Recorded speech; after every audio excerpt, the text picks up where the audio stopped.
Jesus nunca escondeu o jogo. E ele foi bem claro ao dizer que segui-lo tem um preço. Um preço tão alto que hoje muita gente prefere só ignorar. Enquanto um certo tipo de evangelho por aí promete uma vida de bênçãos sem nenhum sacrifício, Cristo nos apresenta 3 renúncias radicais. São elas que separam os meros admiradores dos verdadeiros discípulos, e é sobre esse preço, que quase ninguém parece disposto a pagar, que nós vamos conversar hoje. O problema do evangelho diluído. Pensa bem, a gente vive na era do light, café descafeinado, refrigerante sem açúcar, produtos sem gordura. O problema é que essa mentalidade de diluir as coisas, infelizmente, contaminou a igreja. Nós criamos um tipo de cristianismo light, um evangelho de baixo custo, que promete o céu sem exigir nada na terra, que fala da coroa sem sequer mencionar a cruz. O resultado? Uma geração de pessoas que se consideram cristãs, mas que nunca foram de fato confrontadas com as condições radicais que o próprio Jesus estabeleceu. Elas admiram a Cristo, cantam para Cristo, talvez até sirvam em suas igrejas, mas são discípulas. Pela definição do mestre, talvez a resposta seja não. A mensagem de Jesus nunca foi fácil de engolir. As multidões o seguiam, mas quando ele começava a falar sobre o verdadeiro custo, muitas iam embora escandalizadas. Lá em Lucas 14, Jesus se vira para uma multidão enorme e basicamente dá um aviso. Calculem o preço antes de continuar. Ele estava sendo brutalmente honesto. A teologia reformada nos lembra que o valor de um cristão não está no seu conforto, mas em ser um discípulo autêntico, transformado pela graça para imitar a Cristo. E essa imitação tem um preço. Então, segura firme, porque o que a gente vai ver agora, direto da Bíblia, pode balançar tudo o que você aprendeu sobre ser cristão. A primeira renúncia radical. Negar a si mesmo. A primeira renúncia que Jesus exige é, talvez, a mais fundamental e a mais contracultural de todas. Em Lucas 9, 23, ele diz: se alguém quer vir após mim, negue-se a si mesmo, dia a dia tome a sua cruz e siga-me. Vamos focar na primeira parte. Negue-se a si mesmo. O que isso realmente significa? O nosso mundo, e até boa parte da igreja, prega uma mensagem de encontre a si mesmo, ame a si mesmo, seja a sua melhor versão. O evangelho do século XXI virou quase uma terapia de autoajuda com uns versículos salpicados por cima. Mas Cristo não veio para melhorar o nosso eu, ele veio para matá-lo. Negar a si mesmo não é só cortar um mau hábito. Não é dizer não para a sobremesa. A linguagem aqui é violenta. É uma declaração de morte. Significa abrir mão completamente do seu direito de governar a própria vida. Significa que seus planos, seus sonhos, suas ambições e sua agenda pessoal agora estão submetidos a um novo rei. Sua vida não é mais sua. O teólogo Jonas Madureira trata muito bem sobre essas questões. O que ele chama de discipulado de baixo custo. Essa ideia de seguir Jesus sem essa renúncia radical do eu, o verdadeiro discipulado segundo Cristo, custa a sua autonomia, custa o seu trono pessoal. É a troca do eu pelo ele. É acordar e perguntar: Senhor, qual é a tua vontade hoje? Em vez de: Deus, por favor, abençoa meus planos para hoje. Essa negação de si é uma batalha diária. Enquanto a cultura grita: siga seu coração, Jesus diz: negue seu coração e siga-me. Porque ele sabe que o nosso coração nos engana. A fé de verdade não é centrada no homem e na sua felicidade, mas em Deus e na sua glória.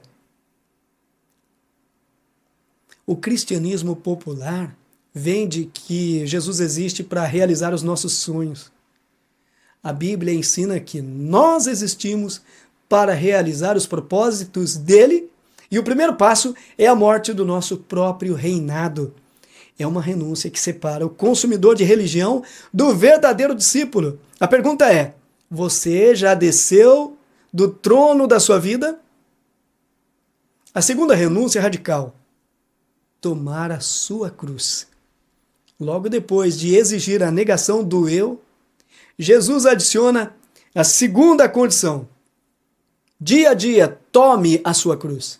Essa frase ficou tão comum que perdeu o peso. A gente banalizou a cruz. Falamos que um chefe difícil é a nossa cruz. Uma doença é a nossa cruz. Mas não é nada disso que Jesus quis dizer. No primeiro século, a cruz não era uma metáfora para dificuldades. A cruz era um instrumento de tortura e execução pública. O símbolo máximo da dor, humilhação e morte reservado aos piores criminosos. Quando alguém pegava sua cruz, todo mundo sabia, aquela pessoa estava indo morrer. Não tinha volta. Tomar a sua cruz, então, significa se identificar voluntariamente com a morte de Cristo todos os dias. Significa estar disposto a enfrentar o que ele enfrentou: rejeição, zombaria, perseguição e, se for preciso, até a morte pelo nome dele. A cruz não é um fardo que a vida joga em cima de nós. É um instrumento de execução que o discípulo pega por vontade própria. É a disposição para sofrer por causa do evangelho. Isso vai na contramão total do evangelho da prosperidade, que promete saúde, riqueza e uma vida sem problemas. Jesus nunca prometeu a ausência de sofrimento, pelo contrário. Ele avisou que no mundo nós teríamos aflições. A cruz é aceitar que seguir a Cristo no mundo que o odeia vai nos colocar em rota de colisão com este mundo. Pode custar amizades, pode custar oportunidades. Em muitos casos, custa a liberdade e a própria vida. Ser discípulo não é usar um pingente de cruz no pescoço. É carregar a realidade da cruz nas costas. É estar pronto para o sacrifício. O discipulado não é um convite para um piquenique, mas um chamado para uma execução. A questão é: você está disposto a se associar publicamente a um Salvador executado, mesmo que isso signifique carregar um alvo nas costas? Você está disposto? Você está pronto? A terceira renúncia radical: renunciar a tudo o que possui. Se as duas primeiras renúncias já soam radicais, a terceira é a que faz nossa sociedade materialista entrar em curto-circuito. Em Lucas 14, depois de falar sobre tomar a cruz, Jesus dá o golpe final no versículo 33. Assim, pois, todo aquele que dentre vós não renuncia a tudo quanto tem, não pode ser meu discípulo. Não tem como suavizar isso. Ele não disse: esteja disposto a dizimar. Ele disse: renuncia a tudo quanto tem. Para muitos, é aqui que a conversa acaba. É aqui que a gente pensa: isso é radical demais. O que Jesus exige não é necessariamente que todo cristão venda tudo e viva na miséria. O ponto central é uma mudança radical de dono. A renúncia que Cristo exige é a transferência do título de posse de tudo para Ele. Nada mais é meu.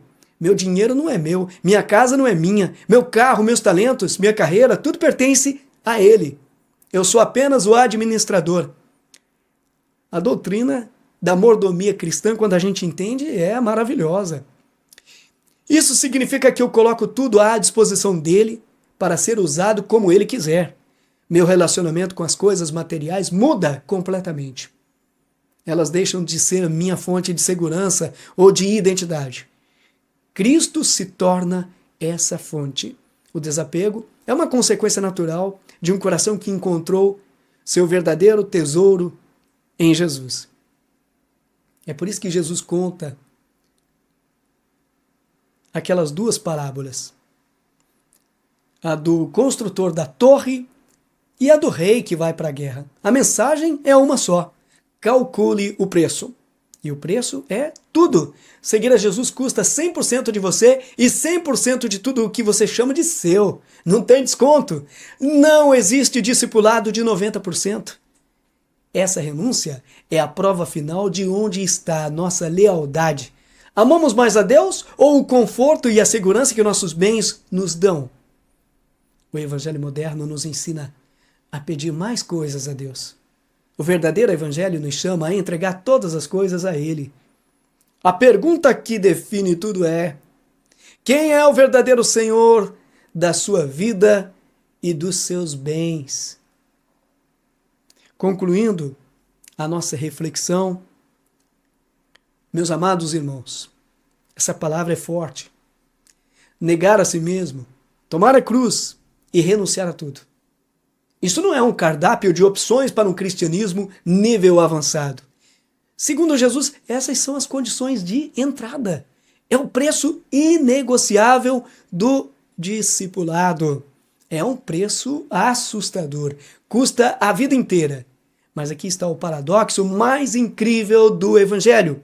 Ao perder tudo, nós ganhamos tudo de verdade. Ao renunciar à nossa vida, encontramos a vida real.